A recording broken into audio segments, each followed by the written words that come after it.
Ever bought a pen that ruined your journal spread? I've tested dozens over the years, and these 5 are the smoothest, prettiest, and most satisfying pens I've ever used. Whether you're writing, doodling, or creating a full Bujo layout, these pens won't let you down. Let's take a peek. You're watching Honeydew Journal, where journaling meets calm, cozy creativity. A minimalistic dream, clean design, and smooth black ink.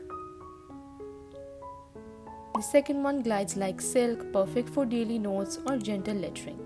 Even when you're rushing, this one won't smudge or smear. No ghosting, no bleed, just crisp lines on every page.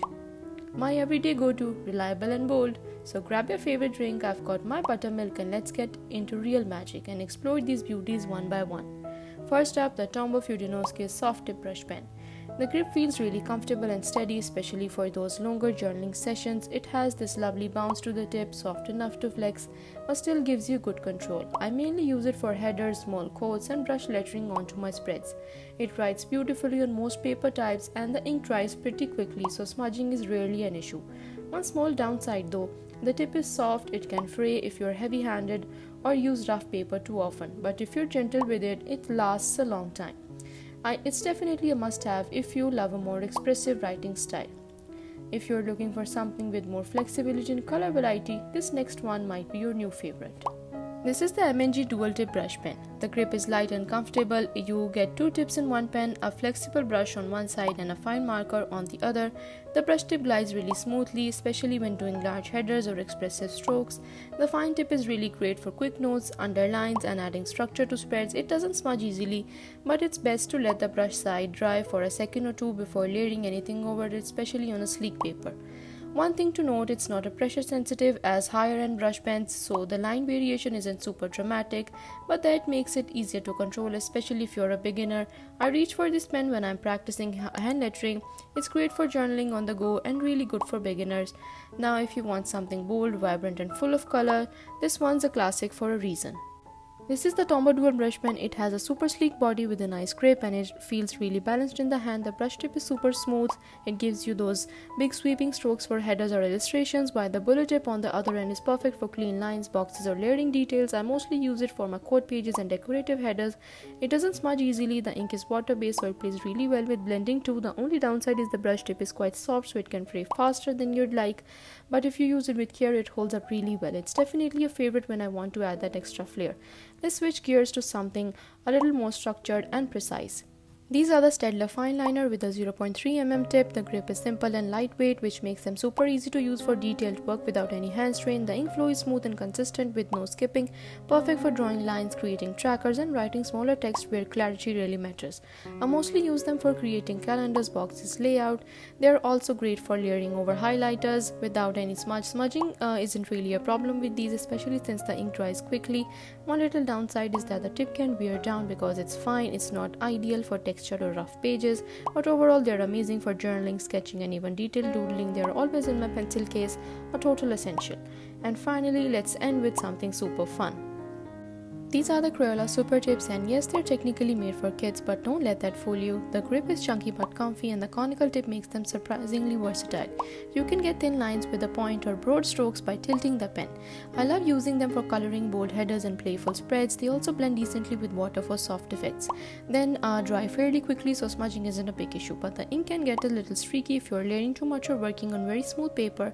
Downside, the body isn't super aesthetic, and there's no label on individual pens, so if you're organizing colors, you kind of have to swatch them first, but honestly, for the price and the color range, they're fantastic. I always keep a few favorite shades in my journal kit. Here's a full look at the swatches side by side. You can really see how each pen has its own personality. The Tombow Fudenosuke soft tip gives that elegant control. The M&G Dual Tip Brush Pen brings color and ease. The Tombow Dual Brush Pen is bold and expressive. Staedtler Fineliner keeps it clean and crisp, and the Crayola Super Tips, they are just fun. When it comes to coasting and bleed through, the paper really matters, but generally the M&G pens bled the most, especially with darker shades. The rest hold up pretty well, though you'll notice some coasting depending on the color intensity. Now if I had to pick just one, it would be the Crayola Super Tips. They're cheerful, super versatile, and perfect for journaling on a budget. Whether it's headers, doodles, or even casual lettering, they do it all without trying too hard. The only catch, no color names or labels, but I fixed that by numbering the ones in my current palette and making a little swatch card for reference. It's quick, helpful, and honestly makes me love using them even more. Here I swatched a few of my favorite shades again, and as you can see, the bleed through would be minimal.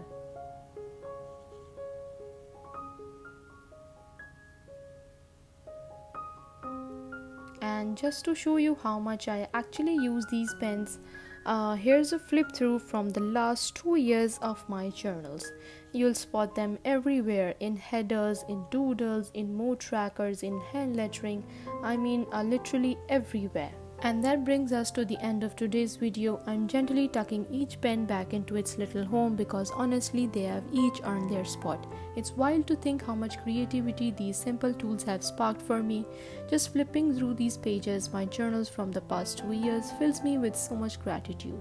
These spreads have seen my everyday routine, my seasonal moods, my doodles on quiet nights, and my bursts of color on chaotic mornings. Every header, every habit tracker, every tiny flower and butterfly, they've all been shaped by these pens in some way. And if you're just getting into journaling or you have been doing it for years, I hope this video helped you discover something new or even just made you smile. If you enjoyed this cozy little deep dive, I'd love for you to stick around, subscribe for more journaling inspiration, pen reviews, stationery love, and peaceful plan with me sessions.